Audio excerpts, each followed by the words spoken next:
Welcome. Today, London-based art historian Monica Bohm-Duchen will give her personal insights into the life and work of her mother, photographer Dorothy Bohm, who as a girl of 14 found sanctuary from Nazi Europe in the UK, and in due course established herself as one of the leading figures in post-war British photography. After Monica's lecture, there will be time for Q&A. So please post your questions in the Q&A or chat function. I'm Rachel Stern, Director and CEO of the Fritz Ascher Society for Persecuted, Ostracized, and Banned Art based in New York. We research, discuss, publish, and exhibit artists whose life and work were affected by the German Nazi regime between 1933 and 1945. With this work, we commemorate their lives and achievements. I'm excited and honored to introduce Monica Bohm-Duchen, who is a freelance writer, lecturer, and curator. Based in London, the institutions she has worked for are the Coteau Institute of Art, Sotheby's Institute of Art, Tate, the National Gallery, the Royal Academy of Arts, and the University of London. She has been acting as the curator of her mother Dorothy Bohm's photographic archive since the late 1990s, and in 2010 curated the first retrospective exhibition of her work, A World Observed, 1940 to 2010, photographs by Dorothy Bohm. A version of this exhibition is currently touring Eastern Europe. Monica is the founding director of Insiders Outsiders, an ongoing celebration of the contribution of refugees from Nazi Europe to British culture, and contributing editor of the companion volume, Insiders Outsiders, Refugees from Nazi Europe and Their Contribution to British Culture, which was published in 2019. She's currently co-editing a special issue of History of Photography journal dedicated to the women emigre photographers who came to the UK after 1933. Welcome, Monica. Thank you very much indeed, Rachel. It's a great pleasure to be here, if only virtually, and to know that there are so many people from so many different parts of the world listening in. I have to say, just by way of a very personal kind of introduction, that I realized as I was preparing this talk that actually it's the very first time I've given a sort of fully fledged, full-length illustrated lecture about my mother. I've curated quite a few exhibitions of her work and given guided tours and so on and so forth. But anyway, this is the more sort of not formal exactly, but a more kind of in-depth presentation, which I hope you will enjoy. Right, so let me cut to the chase straight away.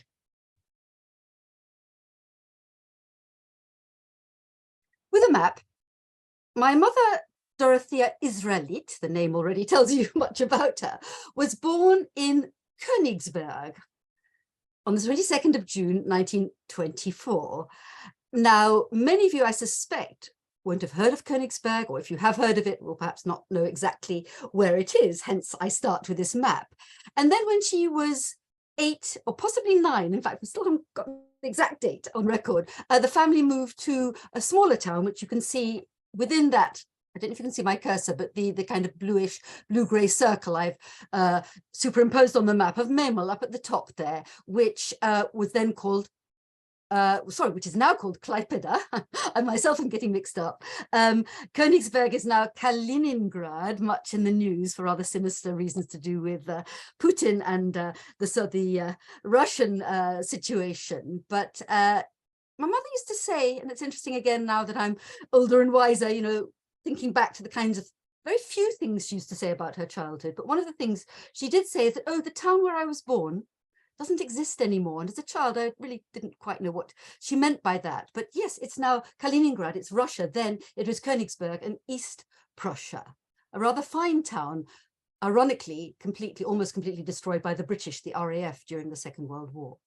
So that's where she starts life. And as I've already said, the family then moves to Memel. And I just thought, you know, it'd be useful to see where these are on the map. And in case you're still wondering what this map is all about, I thought it would be quite useful just to give you a sort of simpler map to show you, in fact, the two towns are not mentioned, but Königsberg is sort of there and Memel up here. East Prussia, Lithuania, yeah. I'll come back to the finer details later. Scandinavia, Germany, Poland. help set the scene. So Königsberg, now Kaliningrad, Memel, now Klaipėda in Lithuania. So like so very many of the creative refugees, or former refugees, one should say, who came both, of course, to this country and to America and elsewhere, she came from a really quite deeply assimilated, certainly cultured, educated Jewish milieu. One of the ironies, of course, I don't have to tell those of you listening in, is that, you know, while many of these families didn't even, well, they considered themselves Jewish perhaps, but not, certainly not in a religious sense. It was the Nazis above all who reminded them that they were. So here are her parents on the left, Tobias and Etta. As you can see, rather good-looking couple, in probably taken in the 1920s, I would guess. And on the right, a picture of her very handsome father, Tobias, a very successful factory owner. He owned or co-owned and ran a textile factory, which already had roots or had a branch in Memel, yes, in Lithuania, which was one reason why it was easy for the family in 1932 or thereabouts to respond to the threat obviously being posed by the rise of Nazism and move from Königsberg in Germany, East Prussia, to the apparent safety of Lithuania in Memel. So there she is, looking very serious, as she tends to in these photographs, with her slightly older brother. Yes, I'm always struck by how very serious she looks. Here's a rather touching photograph. Apparently she didn't much like playing with dolls, but here she is.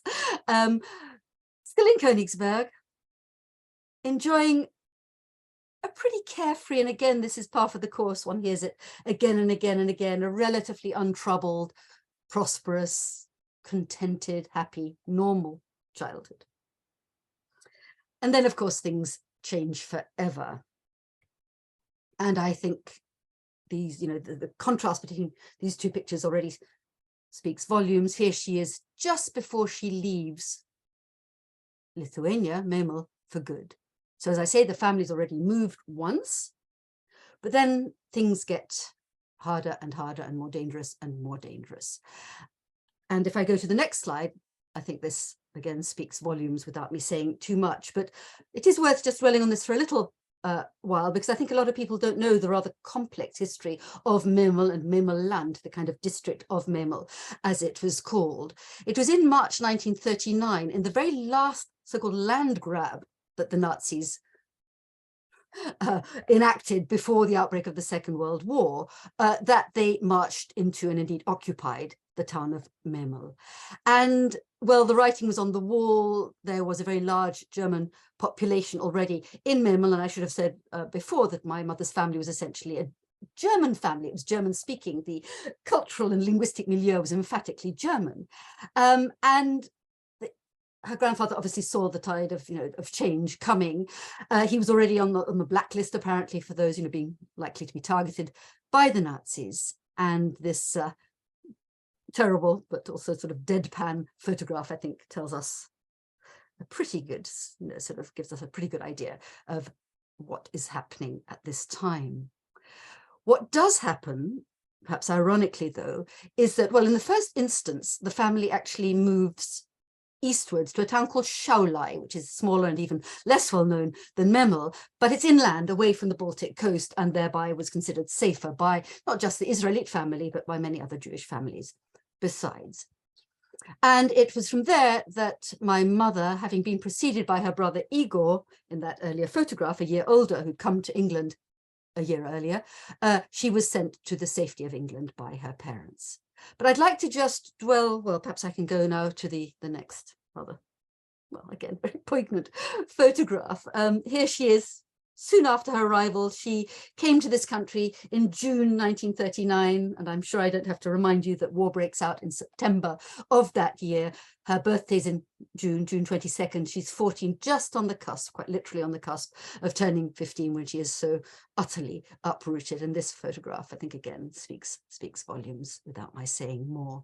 But I will just say that she loses touch entirely with her parents, not just for a little while, but actually for over 20 years, because what happens to them, in spite of her father apparently seeing the writing on the wall. Well, yes, he sends his 2 children to the safety of England, but he's actually quite loyal to Lithuania. He has a successful business there. He decides to stay. And what happens in June 1941, so 2 years later, is that he and his wife and their young second daughter, Dina, who ends up in Israel so many years later in the 1970s, gets sent by the Soviets, not by the Germans, not by the Nazis, to Siberia and to labor camp in the case of my grandfather. And they're separated. So it's a whole other story which really should be told, but I don't really have time to go into detail. Suffice it to say then that my mother is cut off, not knowing, apart from her brother also being safely in England, not knowing what on earth is in store for her, losing touch for over 20 years with her immediate family. People always want to know whether they survived. I've already mentioned that her younger sister did, but also her parents, quite miraculously. My mother was informed in probably the late 1950s by the Red Cross. Who knows, and there's some research I need to do at some point, but informed by the Red Cross that her parents had survived. She had already married by that time. How they found her, I have absolutely no idea. And remarkably, with the help of the person who was then the leader of the opposition, the Labour leader, Harold Wilson, my parents managed to get my mother's parents out to England in 1963. And it was really quite a momentous occasion, obviously for our family, but also it hit the BBC News because they were among the very first Russian Jews to get permission from post-Stalin Russia, to come out to the West. Well, here she is then, pensive, beautiful, wistful, in England. Almost certainly this photograph was taken in Sussex. Sussex in the south of England, for those of you who don't know this country, a lovely county. She ends up at a small school in a picture book pretty quintessentially English village called Ditchling, which actually, as it happens, has quite an interesting artistic history of which she probably knew very little at the time. She managed to matriculate. She had no English when she arrived, but she managed to matriculate in 1 year. So she was only 16 when she leaves school. And again, I'm not going to dwell on this very long, but I was rereading a memoir that Dorothy wrote in the 1990s, and something leapt out at me, something that she doesn't talk much about now at all, but that at dusk, when dusk was falling over the South Downs, over the hills of Sussex, she often felt completely abandoned and close to tears. And I think that short phrase, again, speaks volumes. It couldn't have been easy to say, the very least. But she managed.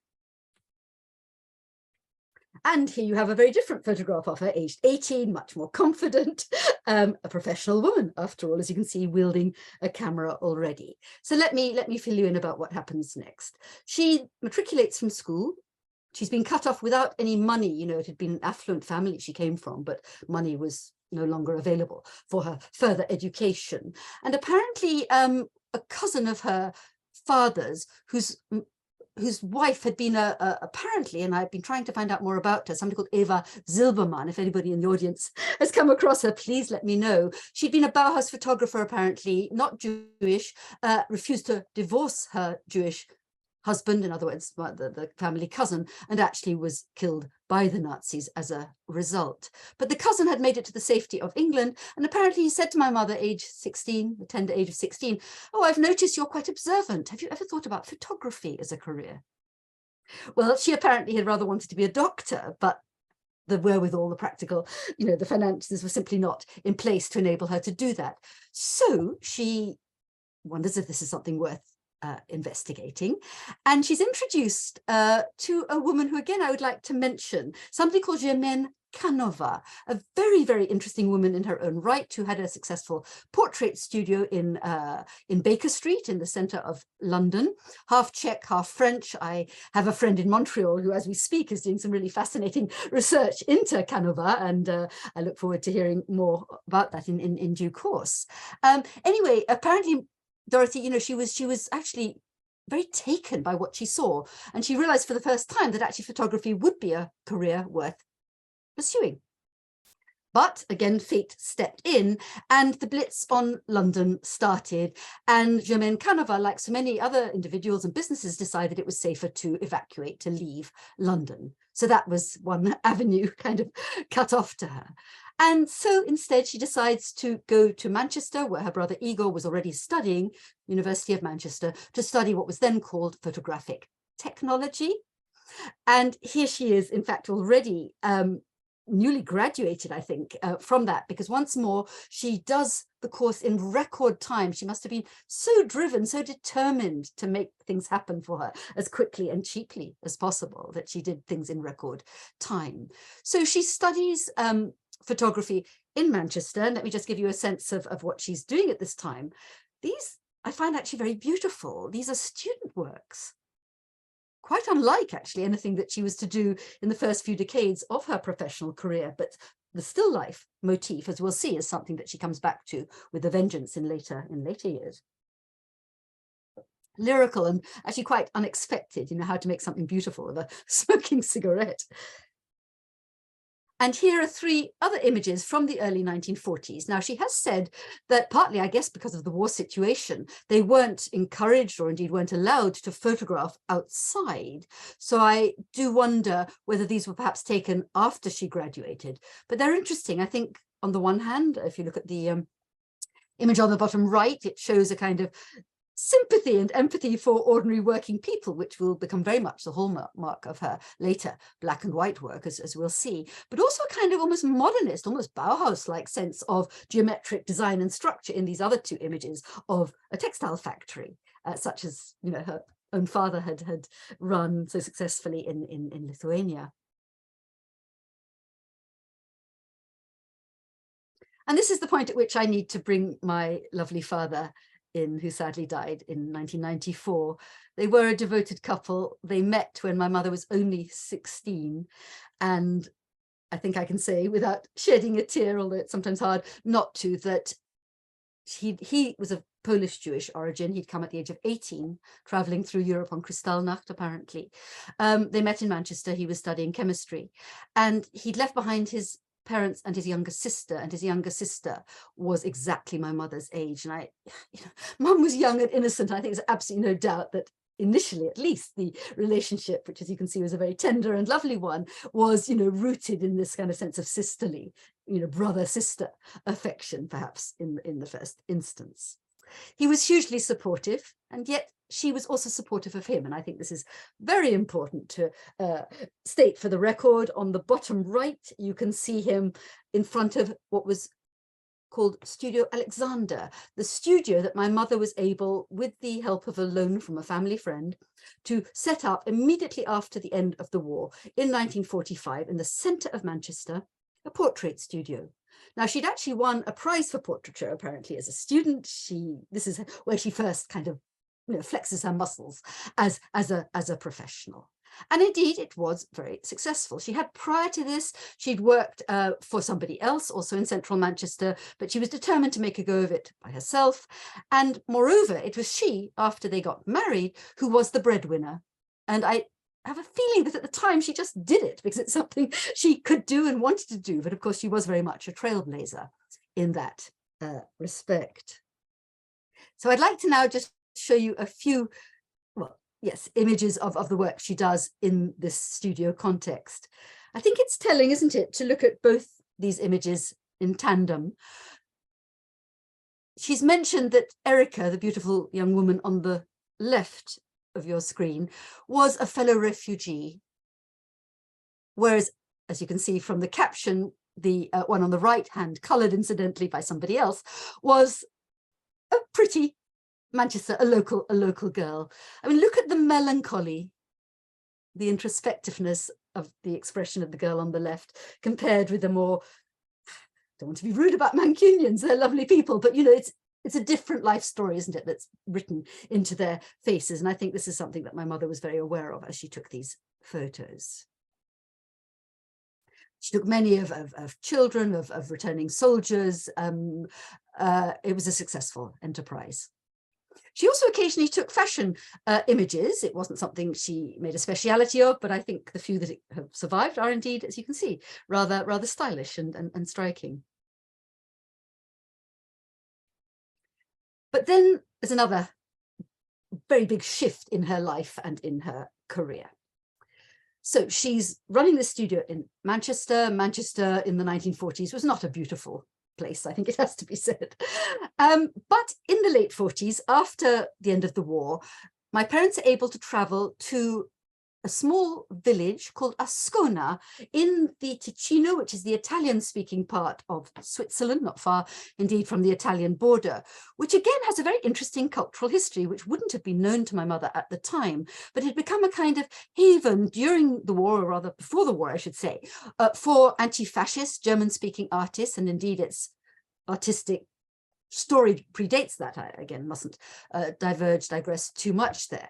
Anyway, suffice it to say that there was a kind of ready-made artistic community for her to become part of. And here's a rather wonderful photograph she takes in the 1950s already of a kind of classic, rather self-consciously bohemian character, unnamed in this particular example, where she's both, I think, sort of showing great warmth towards this artist who would have supported her early photographic endeavors, but also perhaps just almost unconsciously poking a little bit of gentle fun at his perhaps macho pretensions, and that's something I will come back to later on.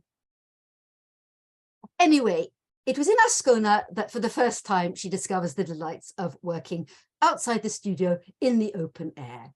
And she has written very eloquently about this moment of revelation, and I wanted to share that with you. I mean, I don't really need to read it out, but let me do so anyway. This is one of the very lovely lyrical images she takes in the very early days of this initial, sort of exposure to the delights of working in the open air. Yeah, the thin veils of early morning mist rising from the lake, oh sorry, I've repeated, from the lake, made me wish to capture that mood with my camera, and I could not resist the temptation to photograph again. Once I had discovered the joys of photographing in daylight, I certainly was not short of subjects. And really, this is absolutely a turning point. She does keep on the studio. It's ultimately run by somebody else, and she just goes back to Manchester from time to time when people have particularly requested her services as a portraitist, but her main passion is now to work in the open air outside the studio. And she returns to Ascona again and again, and I'd like to just share with you some of the very, very lovely photographs that she produces in this very early period. A moment of potential encounter, but only implied. And notice, the delight she's obviously taking in the light that falls on the lovely young woman's hair. And here, this sort of almost unwitting sort of, not analysis isn't the right word, but this kind of sort of the way it touches on the way this girl is almost too doll-like for her own good by this juxtaposition.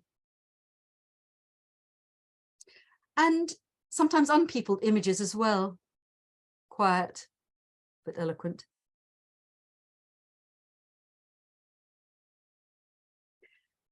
And then, as a result of this exposure to Ascona and the landscapes, the water, the people there, she begins to travel extensively also in other parts of post-war Europe, mainly with my father, who is establishing a reputation as a successful scientist and also business entrepreneur, working for Shell Chemicals in the first instance. And she goes with him and then goes off roaming by herself and produces some very memorable images, such as this one here, which was actually one of the very first images to be published of her work.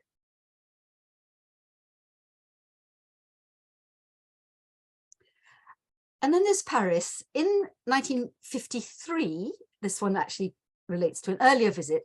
They actually have a chance, again, due to my father's business activities, to live in Paris for actually more than a year. And Dorothy clearly absolutely reveled in the experience. So I just want to again give you a little taste of the kind of work she produces in Paris in the 1950s. This is what we all know, the Place du Tertre these days, absolutely cram jam full with kitschy painters.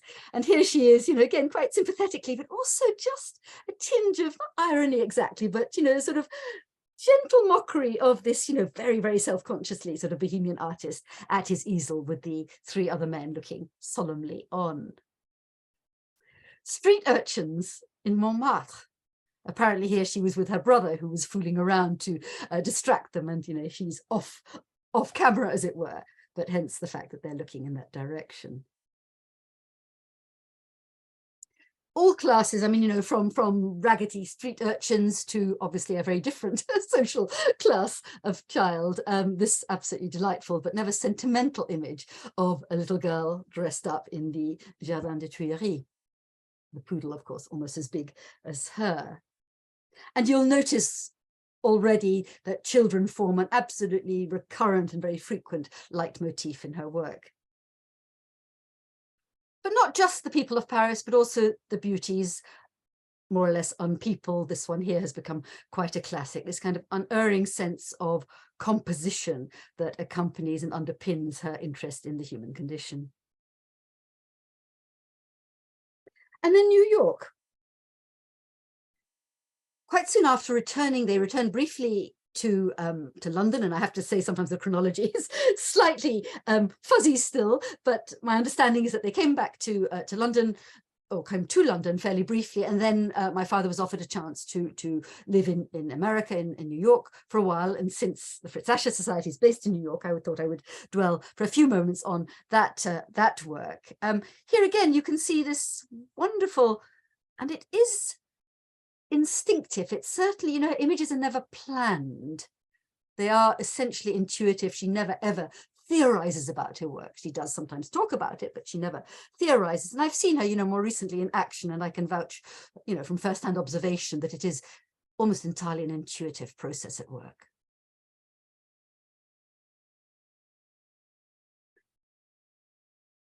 This one I discovered actually only quite recently is one of the very few where she actually asked the woman who was passing this shop window to pose for her. For the most part, her images are taken at the moment she sees them, and often people don't realize that she's taken the images until she has, and it's never been a problem. Even when they do realize, with very few exceptions, it's not a problem at all. And indeed, she has said, I should say this perhaps straight away, that being a woman, a rather small woman, she's never been seen as a threat either by other women or indeed by men and children. So she's often said that it's actually been an advantage being female.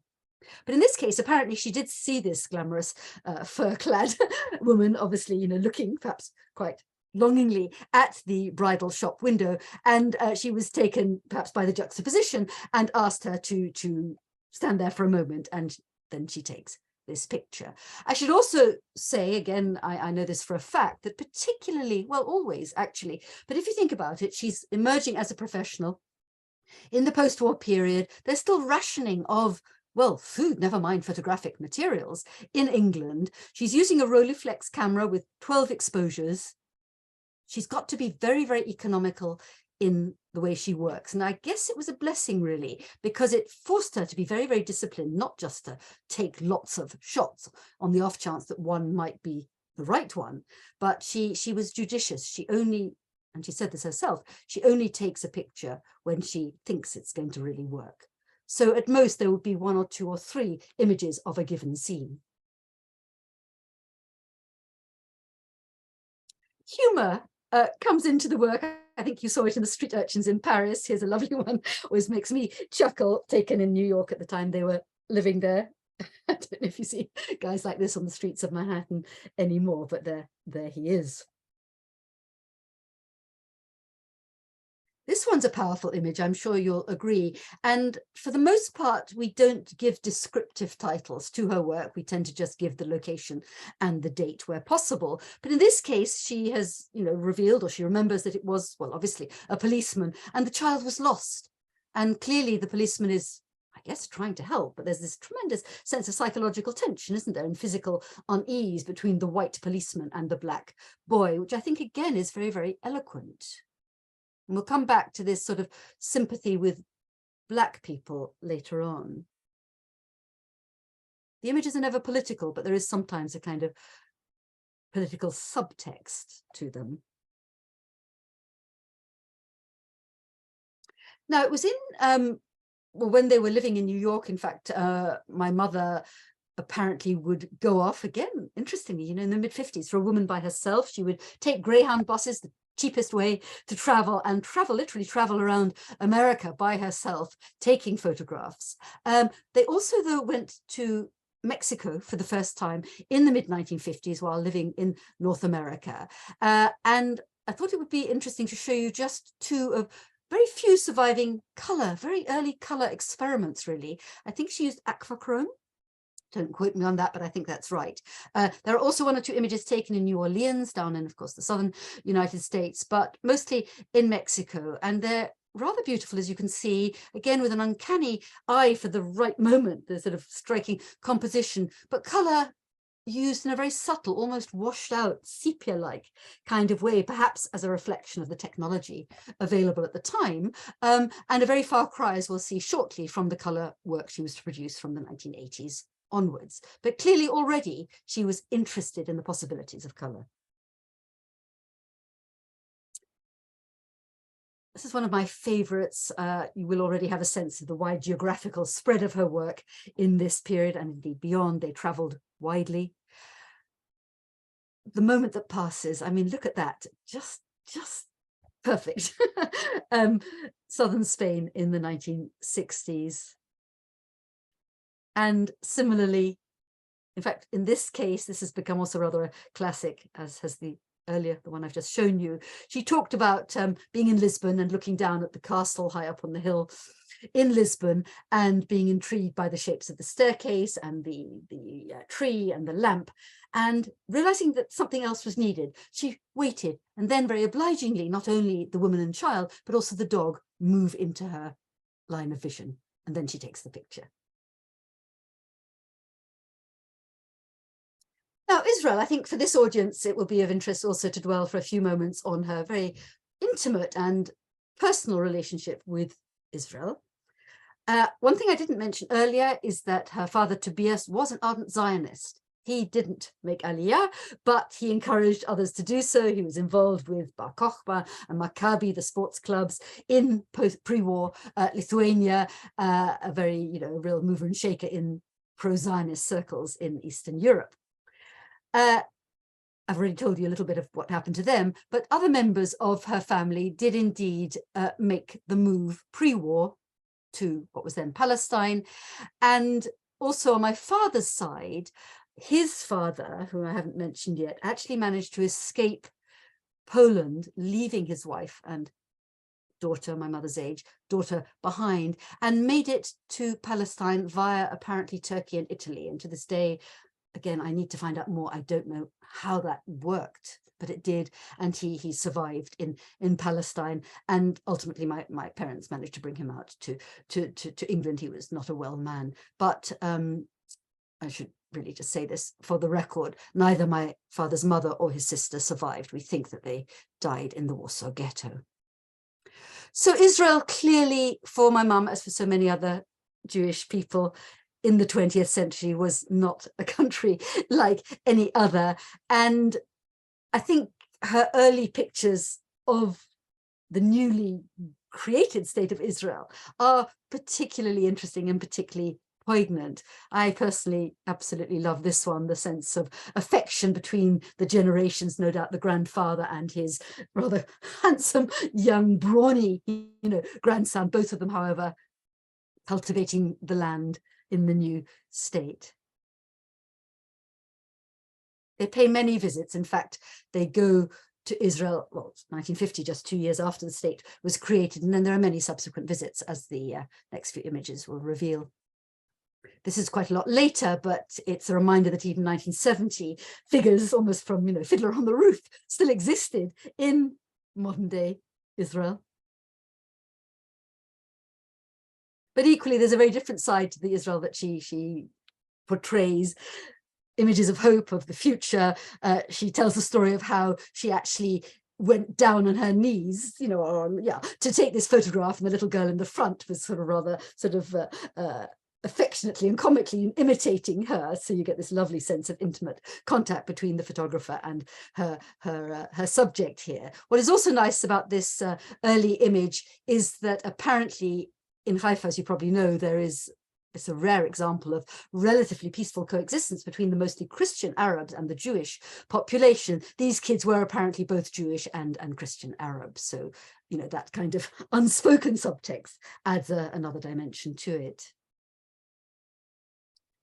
And, well, take it from me that I can only just show you a very few, but, you know, look at this very beautiful, again, beautifully composed image of Arab women traditionally dressed. But look, you know, just in a way I don't really need to say it, but the way that this sort of shape, the headdress of this seated woman, is echoed by the shape of the foliage there, you know, just right, just right. But it's very striking to me, looking at my mother's images of Israel, how she's as intrigued and also empathetic towards the Bedouins, to the Druze, to the Yemenite Jews, yes, the Mizrahi Jews, as well as to the Ashkenazi Jews, the traditional, the secular, the young, the old, and of course the Muslim Arabs as well. Very differently, but perhaps, you know, sort of in a similar vein, our family made a very memorable trip in the summer, English summer of 1974 to South Africa, prompted initially by the fact that my uncle, my mother's brother Igor, had actually ended up living there. We spent about 5 weeks traveling around places that very few white people ever went to, and indeed the privileged white people we met thought we were slightly out of our minds to even think about doing so. But it was a very wonderful trip, which I still remember vividly. And we went to the various so-called homelands. We went away from the urban centers, and my mother produced a wonderful, you know, actually quite distinctive body of work in the summer of 1974, of which this is one of my particular favorites, endowing mostly the Black, although she did take photographs of, you know, the Indian population, the so-called colored population, and even occasionally the white population. But her main focus was on, I suppose, establishing the dignity, almost monumentality, of the Black population, most of it in the countryside, but not always. And this one here, I think, very much reinforces that idea. Women, as you've also seen, are, well, obviously, you know, we're half the population, but I think my contention is, and I'd be interested to know what you think from this brief introduction to her work, that she looks at women with a different eye to the eye with which she regards men. So, for example, here too, this, I think, superb image of this very kind of imperious Scandinavian beauty in profile here. Target of the gaze, you know, what a rather trendy, overused phrase that is. But if you look at the way that the literal targets in this fairground in Stockholm kind of tell that story. And if I also tell you that there is another picture taken, presumably just 1 or 2 minutes, not seconds, after or before this, where you actually see 3 men clearly leering or ogling this beautiful young woman, yeah, it's about the implicitly male gaze, isn't it? But this is the picture that works. We don't see the men, but that male gaze, I think, is very implicit. And, you know, notice the darts here, you know, that sort of idea of the piercing gaze and so on. And indeed, also, I mean, you know, one could go on, the idea of money, the transactional quality of the gaze. Anyway, so, you know, without in any way planning or even being consciously aware of these other layers of possible significance, you know, this image, I think, works tremendously well. Well, images of men. It seems to me, I mean, there are exceptions, of course, but for the most part, she regards the male of the species with a slightly more sardonic eye. And nowhere is this more the case than in this image taken in late 1960s Italy, in Florence, the, you know, most beautiful male nude in Western sculpture, foregrounded by this rather dumpy male figure, you know, oblivious, perhaps, well, clearly oblivious of the ironic contrast between the two. A good example of what I'm getting at. Tenderness between generations, a grandfather and his grandchild in Greece in the late 1970s. I must watch the time, so I'm not going to talk in detail too much now. And then, of course, London. London is, after all, her adoptive home. She's lived in London since the 1950s, lives there still. And I suppose in terms of numbers, images of London, both in black and white and colour, comprise the largest body of work that she's ever produced. I can just give you a little tiny taste of that, both in colour and black and white. An eye for almost Dickensian characters on the streets of the East End and the City of London here. And a work here, which again has become something of a classic. I mean, taken in Islington in central London, a woman clearly past her prime, but still beautiful, clutching this doll with a tremendous sadness in her expression, caught off guard, I guess, by Dorothy's gaze. And England too. It strikes me also that in her British images, as opposed to her London ones, there is again often a kind of wry, not unkind, but a kind of wry humour. So here, this one that again always makes me smile slightly, of Sussex on the south coast of England, where of course she first arrived, but in the late 60s and 70s, we actually had for weekend use a farm in Sussex. So there's a lovely body of work of Sussex taken in that period. This not very glamorous lady in her deck chair with her numerous dogs. Possibly somebody pointed out that the poodle bottom right is probably relieving himself, but perhaps that is not entirely here or there. And as we move into the early 80s, things shift slightly. I'm always struck looking at her black and white work that I can usually tell which black and white images are taken in the later 70s and indeed into the early 80s, because they have, what can I say, a more geometric underpinning, a sense of structure to them. Still very much about people for the most part, as we can see here. But one of the things I love about this image from 1982 is the way that quite unconsciously, both on the part of the couple on the sofa and of course on my mum's part as well to some extent, the shape of the almost touching legs of the couple and the shapes in the I think it's the Max Ernst, is it Picasso? No, it's a Picasso painting, isn't it? There they echo each other, so the image again visually works tremendously well. And it was in, just going back in time though, to just talk about the way she's establishing herself as a professional. It was in 1969 at the Institute of Contemporary Arts in London that she has her first solo exhibition. Tellingly, she's put alongside a famous artist, photographer you may have come across, called Don McCullin. Alive today, powerful war photographer. Don McCullin's exhibition just literally next door was called The Destruction Business. My mother's, as you can see here in this photograph, People at Peace. And indeed, you can see at least one. Here's the slightly different crop of the Brussels flower cellar that I showed you earlier on. And really, this marked the beginning of her coming to the fore as a photographer.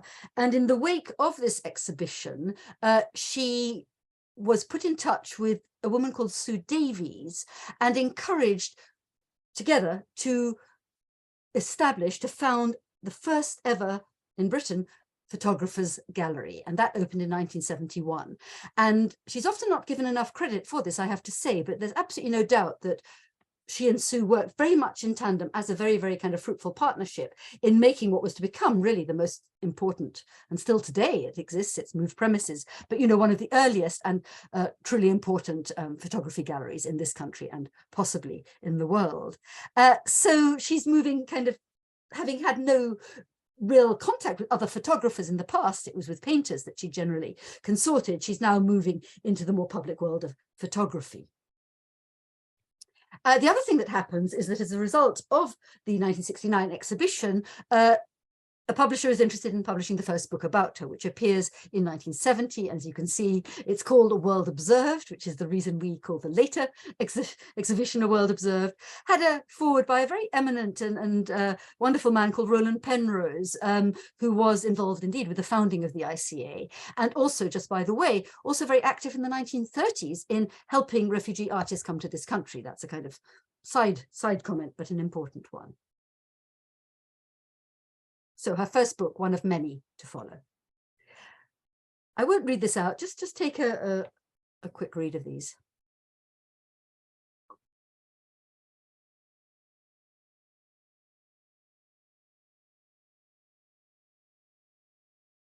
These are passages from the book A World Observed. She's said similar things in slightly different context, but I think it's very telling, isn't it? She's not explicitly alluding to her early years, but this sense of the vulnerability, the transience of life. Yeah, I don't think it's something, again, that she didn't think consciously about, but when quite later in 1980, I think it was, when the director of a BBC film about her commented that maybe the reason she had gravitated towards photography was precisely for its unique ability to stop time in its traces. She agreed. Yeah. So here she is in 1970, in a way, you know, edging towards that point of view, a moment that passes all too quickly. And then I think the second passage, very, very telling indeed. Yeah, having lived through times when dignity was debased, moral values soiled, I find that I seek to portray the dignity of man. Once more, not alluding specifically to anything at all, but, you know, we know, I think, once we know the background, her background, it's all the more telling. So here she is, a rather beautiful, wistful portrait of her by the famous Hungarian Jewish-born photographer André Kertész, who actually ended up living via Paris, living in Washington Square in New York. They became very close friends, partly through her work at the Photographers Gallery, where she really met all the great and the good in world photography, as well as encouraging many younger photographers. And now we move into color. In the early 80s, she's visited Kertész, who is by now an old man, not very well, living high up in Washington Square, housebound, but still active as a photographer, taking exquisite Polaroid images, mostly of still lives, in his apartment. And she is absolutely riveted by what she sees, and she comes back to London, apparently, acquires a Polaroid, an instant Polaroid camera, and proceeds from approximately 1980 to 1982, while still occasionally working in black and white, as we've seen, but producing a really large number of these almost jewel-like enameled quality, you don't quite get it on the screen here, images created through the Polaroid medium, mostly, as you can see here, of images in her own home, things, still lives that she can actually configure herself, in other words, which are under her control. It was a way of learning how to use color. But notice, you know, reflections here. We're going to see a lot of that in the color work that comes afterwards. Mannequins, more reflections. Yeah. And occasionally also working, well, not quite out of doors on the left, but looking out from in, capturing again a moment that only happens once in particular weather conditions, and then also occasionally indeed working outside, capturing the lyricism, really, the beauty of compositions spotted in the open air. And she herself said the following: yes, I find that color requires a different sensitivity. Reality and unreality mix more harmoniously. I can give vent more readily to my fantasies. It allows more scope for the dream. And what I'd like to do now in the short time remaining to me, I don't want to go over too long, is just to give you a sense of the work she produces from 1984 onwards in color. She abandons, in 1984, she abandons black and white completely. And it's on a visit that she makes with my father, again for business, to the Far East, via Hong Kong, where she actually, for the first time, realizes that you can actually you can get color film processed in high quality sorts of ways. She decides that she will start working in color with a 35mm camera. And here's one of the very first she takes. And I think it's quite interesting to see some of these early works. On the one hand, this is essentially still a portrait. It's that kind of up close and intimate, sort of focusing on one particular person, which is very characteristic of her work as a black and white photographer. But then also you get, also, you know, same period, you get radiantly, you know, boldly colored images like this, which have to be in color, don't they? A kind of reveling in the power of color. Or this one here, which could be in black and white. On the other hand, color is also important, in a sense, still of that perfect moment, the kind of almost balletic poses of the two little girls and the two little elephants looking at each other. Again, the love of children permeates her later work as well. But there is a shift. I think her most characteristic contribution, I think, in the realm of color photography is something slightly different. She's increasingly interested in what she herself has called indications of the human. The human being, the physical human being, doesn't necessarily have to be in the picture, but the indication of the human is nearly always there. So the mannequin here, the tailor's dummy, mysterious, poetic. Or this one here, shop displays, a sense of the feminine. Again, this is not a polemic or overtly feminist, but a sort of sense of the female form on display in the form of mannequins, shop displays, posters, something she's often fascinated by. Tel Aviv, as you can see, her images of Israel, and indeed there are quite a few from the 1990s, are very, very different to the black and white ones. Egypt, she pays a visit to Egypt in the mid-1980s, and indeed one of her first books of color photography is on Egypt, and this is one very memorable image from one of those trips. Making something beautiful out of nothing. Torn posters. This is you get a few black and white images where she's obviously fascinated by the kind of layering, the textures of posters on old walls. But this is something that comes very much to the fore in her color work from really the very beginning. This is one of her first one. It's not just pure, a single poster. As you can see, it's different layers of posters, often torn, peeling, showing different levels of imagery. So, for example, you get this, the detail from the famous Picasso's Guernica, but just quite by chance, but very, very, tellingly, again, juxtaposed with this image of the female soldier. Another one, also London, once more, the woman center stage.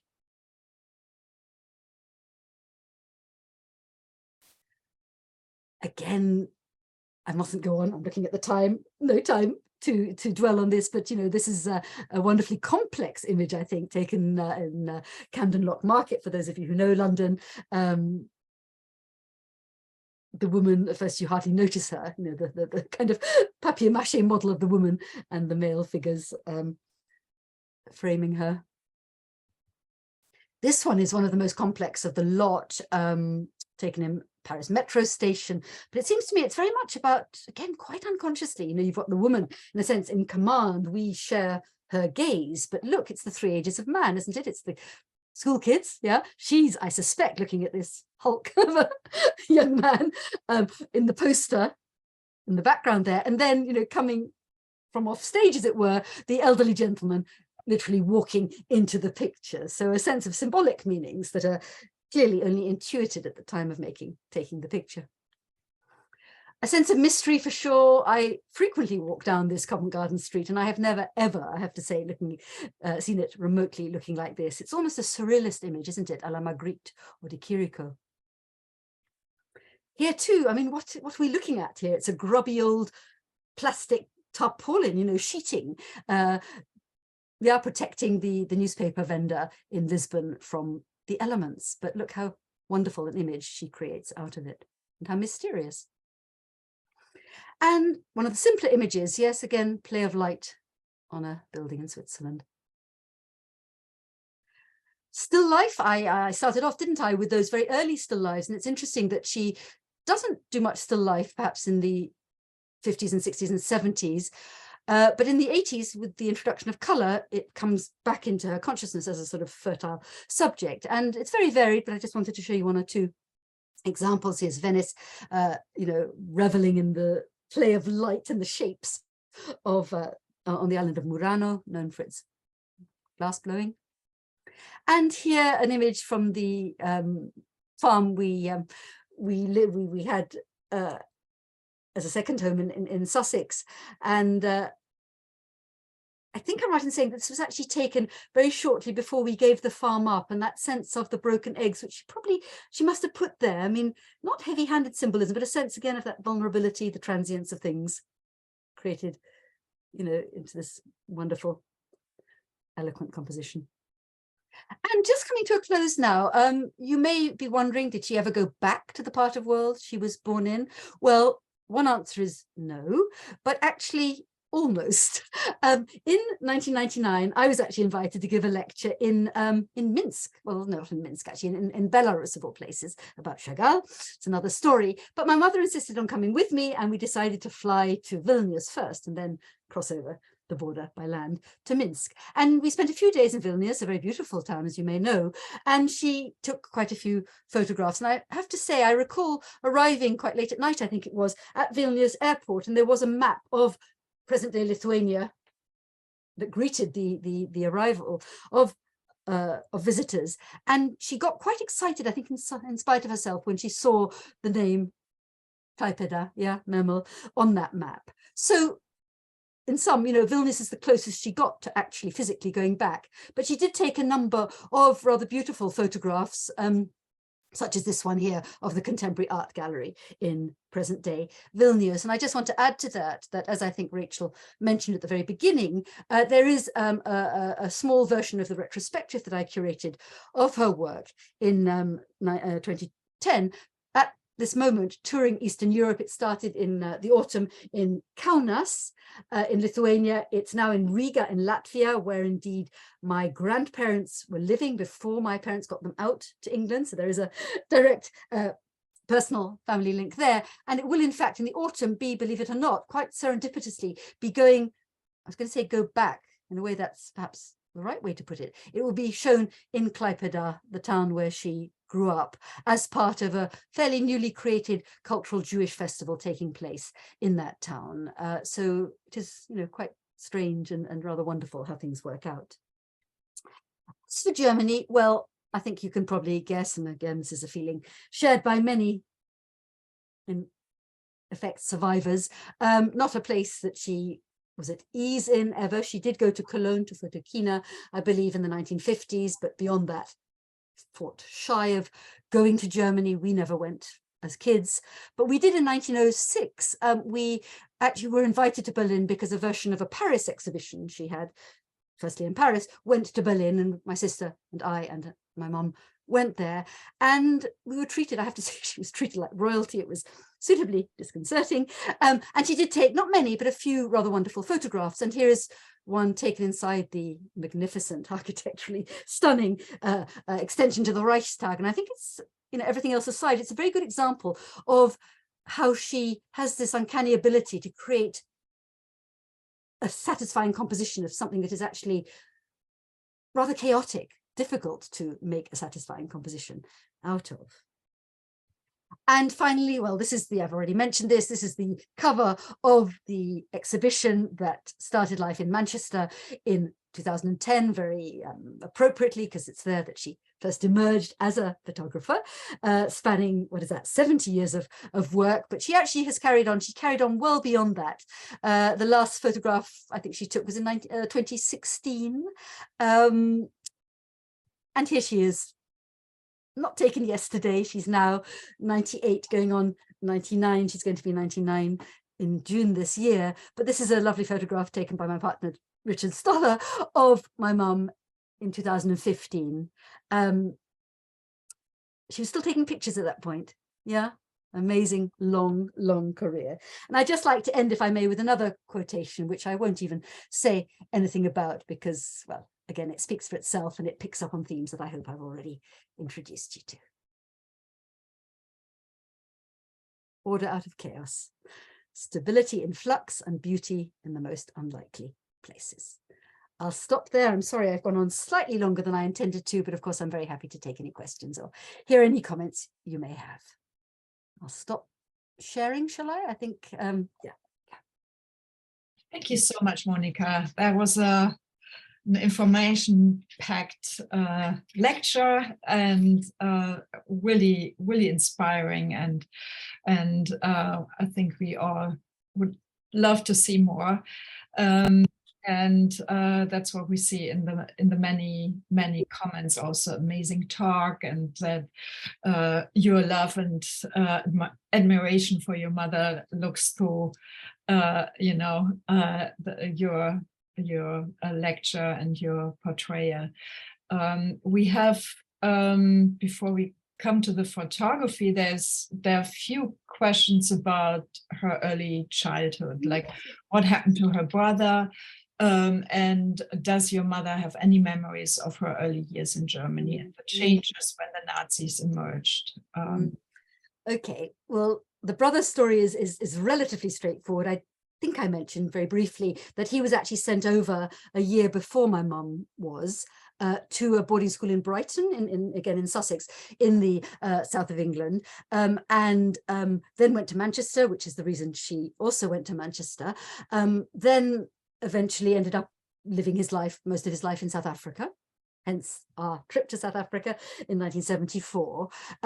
I also mentioned the younger sister, Dina, also a lovely, lovely person who actually wasn't able to leave when my grandparents got permission to come out in the 1960s, because she was already over 18, so she couldn't automatically come with them.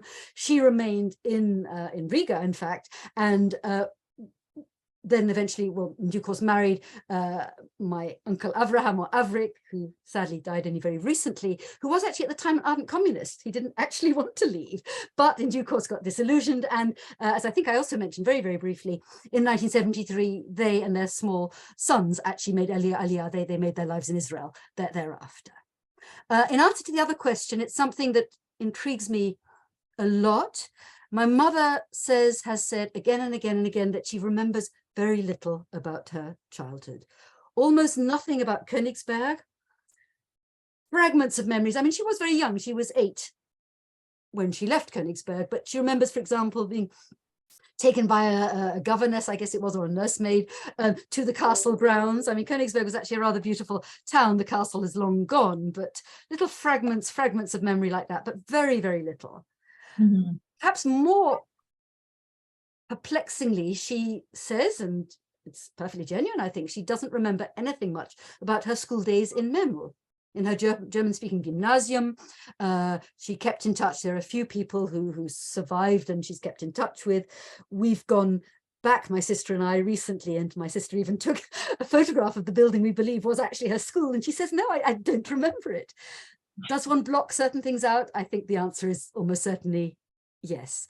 She does remember occasionally she has talked about hearing the radio blaring hate, sort of issuing the kind of hate list, those who the Nazis were going to target. Her father was on it, seeing Nazi marches down the main street of Memel, which is where the family apartment was. So, clearly, just as she never spoke, I mentioned that sort of sense of desolation when she came to Sussex, she's chosen for the most part to kind of suppress the most difficult and traumatic memories, but I'm pretty sure they're lurking not so far from the surface. Yeah.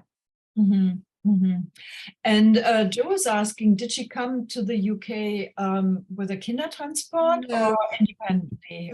No, indeed, people often ask that. I think I'm right in saying that actually in Lithuania, which is where she was living at the time, there was no Kindertransport set up. It was Germany, Austria and Czechoslovakia, yeah. So no, she came over with a family friend who brought also her own son over and then went back. And actually, to be honest, I don't know what happened to her. So no, not the Kindertransport, yeah.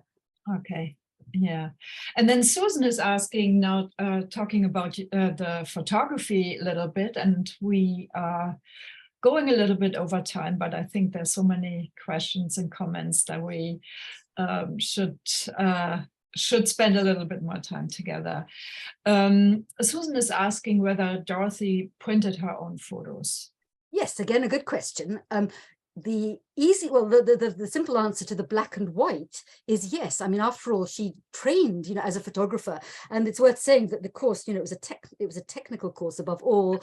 So she had a very good grounding. She's actually not a very technical person, but actually, she knew how to do it. It wasn't regarded as an art form in those days. Yeah, she apparently in the course you first had to kind of break your teeth, as it were, by taking photographs of the dusty old neoclassical sculptures, in the hall of the building. So the art comes later in a sense, although her eye was always good. But yes, so with the black and white, absolutely. And I myself remember, my sister does too, going into the darkroom. She had a darkroom in the house where we lived in London, and she was often beavering away there. And, you know, I remember that sort of magical moment as the image kind of emerged out of the chemical bath. So yes, later on with colour, she didn't. I mean, Polaroids, of course, are instant. That's part of the process. But colour, she had to hand it over to somebody else. Yeah, but black and white most definitely, yes. Mm-hmm. Yeah, that must have been quite magical for you. and you must have been allowed in, right? Yes. As you described. After school, Yeah. So, and her sense of humanity shines through, says Marcy, and you know, quite some people mention their sense of light, and her sense of light, and so how she uses the light to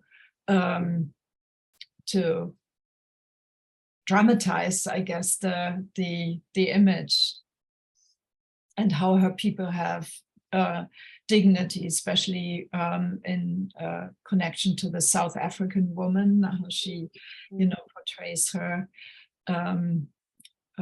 So then, so many questions. It's mostly mostly statements, actually.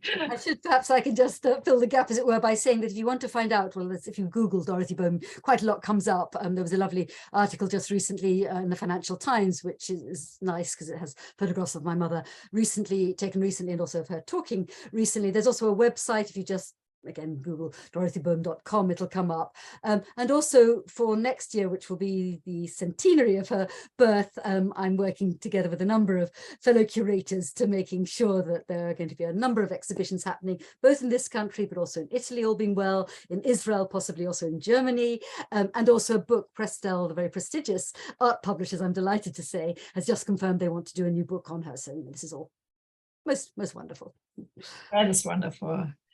Wonderful. And yeah, so I think, yeah, do you understand, like you spoke about her female gaze a few times, and definitely she was a trailblazer as a woman, photographer, and as a businesswoman, and as a woman, period. Do you want to say something additional to that female gaze? Do you think that's like conscious, or was that just her? I think very little is conscious in the way she works. As I mentioned, you know, in the very early days when she was the breadwinner, I don't think it occurred that she was in effect a pioneer, that she was an unusual figure, not just in Britain, but of course elsewhere as well. She just got on with it. And I think later on too, she would never have identified herself as a self-conscious feminist, but of course in effect she was. Mm-hmm. You know, so maybe that actually doesn't matter. She's certainly acutely aware, and I think it's very evident when you look at more, particularly of the colour, the later, you know, post-1980s work, that she's one of her favourite kind of leitmotifs is of images of women, whether it's in posters or mannequins or real women, you know, captured on the streets, or real women in relation to images of women within an image. You know, it's complex and interesting, and very much about how women are perceived, albeit in a non-didactic sort of way. Yeah, very true. What happened to the photo studio in Manchester? Oh, that's a story in itself. When we did the exhibition in 2010, my co-curator, Colin Ford, very eminent photo historian, actually thought, well, you know, why don't we just look up, I guess, did we still have telephone directories or whatever on Google or whatever, Studio Alexander?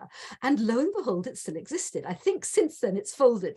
But it turned out, and the then owners came to the opening in Manchester, and it turned out that there was actually a rather wonderful direct connection, because my mum had actually handed over the studio to somebody whose name I must confess I can't remember, who in turn had an apprentice, an assistant, to whom he had handed it over. So there was this kind of direct line of descent from my mother's ownership of the studio to this person now running it. As I say, I think it's now gone, but it lasted for quite a few years.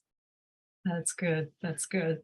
So David said, you know, a talk informed by love. So very touching, at the same time, very professional and important historical account. And Someone else said, please, Susanna says, please tell your mother how much we have enjoyed this last hour.